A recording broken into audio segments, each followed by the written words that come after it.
Hey, what's up guys, welcome to my channel, and in today's video we are going to talk about the iOS 14.4 beta 2. So first of all, finally Apple released iOS 14.4 beta 2 to developers, and for public it will be out really soon in next 24 to 48 hours. And I'm really excited to test and find new features on this firmware and everything, because till now I don't think there are any new feature or any new changes, because I'm trying to find it, but there are absolutely no changes. But in terms of performance, I can definitely see a huge improvement on the iPhone 7, because I'm currently installing on all of my devices. This is iPhone 12, and I'll let you know, because I make reviews on every single phone. I mean iPhone 10R, 11, 10s, 10s Max, 11 Pro Max. So you can subscribe and turn on notification if you own one of that device. So the build, talking about the build number, if I'll go here, you can see the build number is 18D5043D.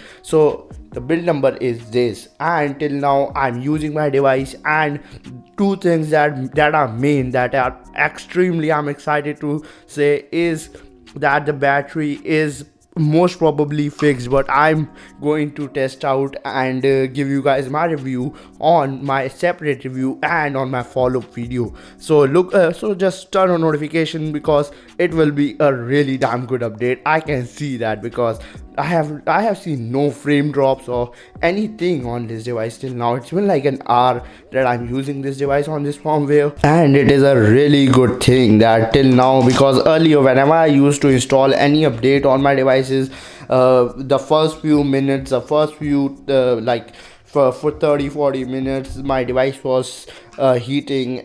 He started to heat up, and the performance was not that great. But this is not the case with this firmware. I mean, I'm using my device since past 1 hour, and my usage is intensive. I'm playing Call of Duty, I'm just scrolling around YouTube, watching videos, checking some mails. I'm doing everything, and then also the performance have been really awesome. But I'll talk about more on my separate review, so you have to look up for that if you own an iPhone 7, iPhone 11, 12 or whatever. So, and another thing is that the exposure notification.